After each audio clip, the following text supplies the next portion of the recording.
So I'm going to talk to you a little bit about the concept of choice.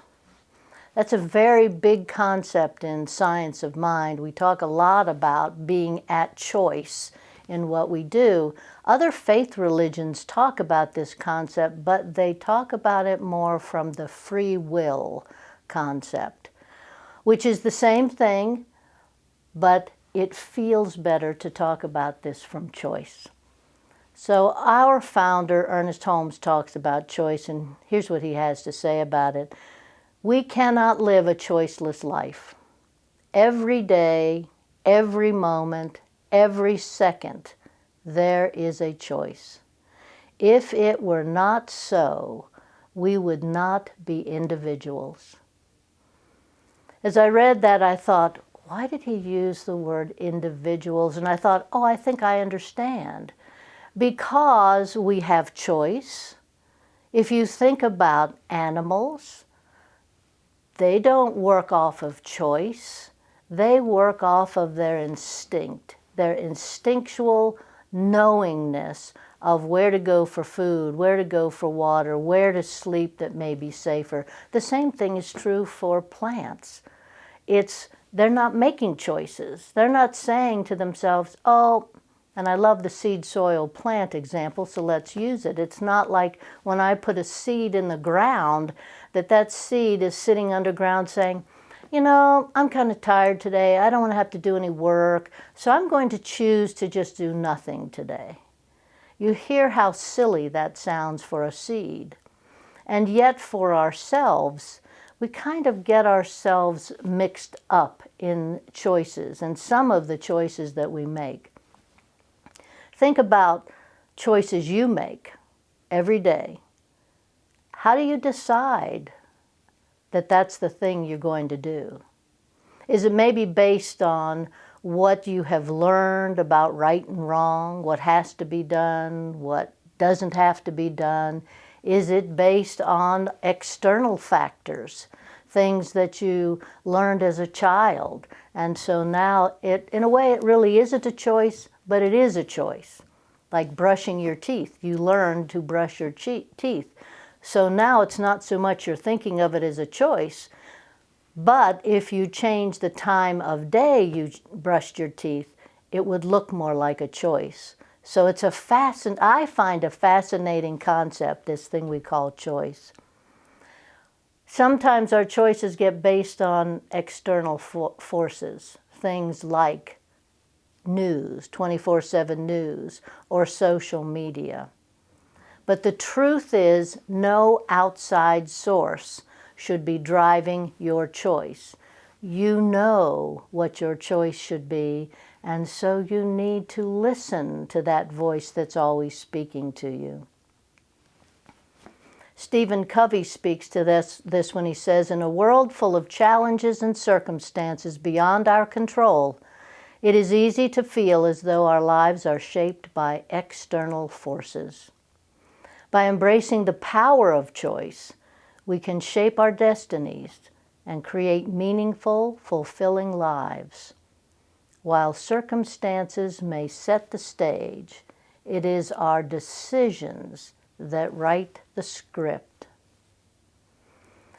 Now, thinking about choice, there are things called dramatic choices that are made. And those dramatic choices are things like a mother saving their child from say she jumps into a lake because the child has fallen into the lake. That is a dramatic choice, and that is a now moment. That is a staying right with that situation that's occurring.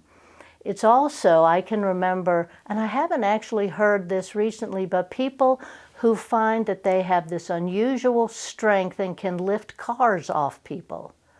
Those are dramatic choices.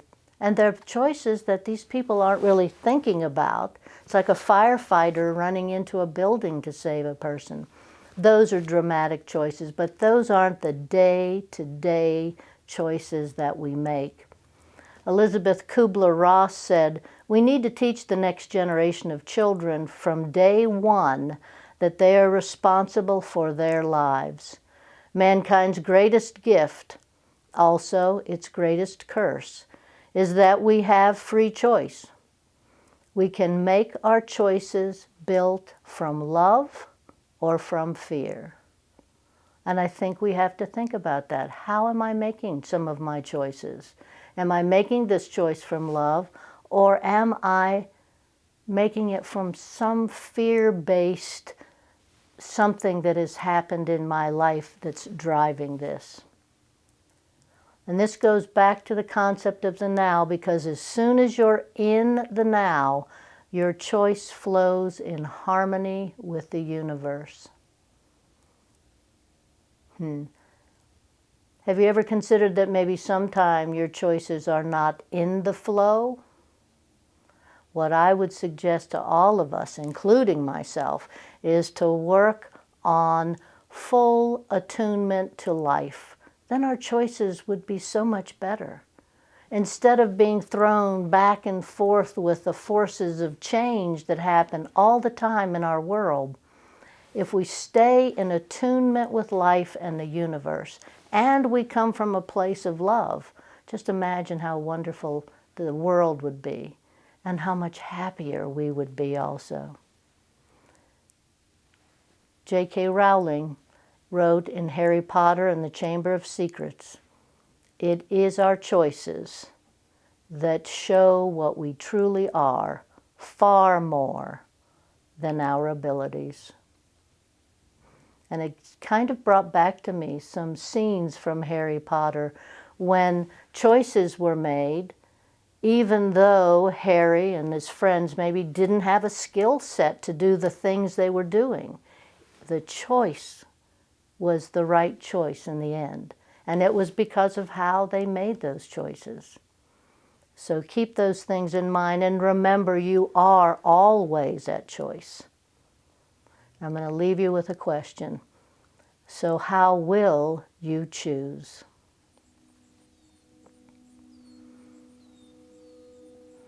And now let's go into prayer. Feeling the divine in this place right now.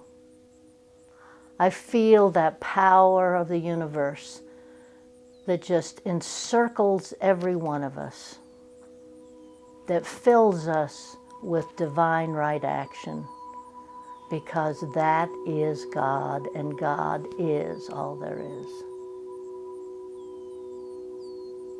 And I know for each person hearing this, that they recognize their connection to that divine source, that God is always right with them.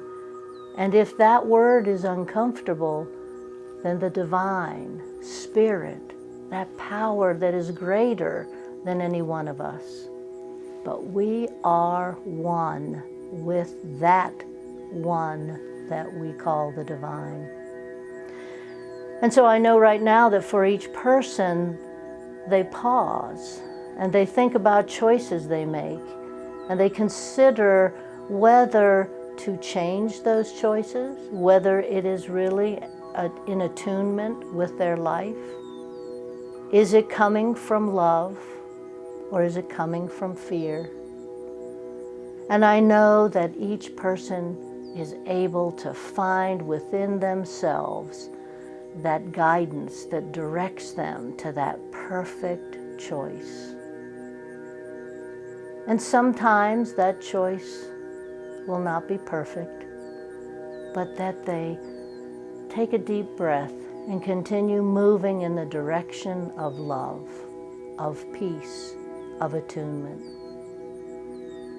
I am so thankful for the truth of this prayer, that each one of us is so connected to the divine, that making those choices becomes something that is just automatic and perfect.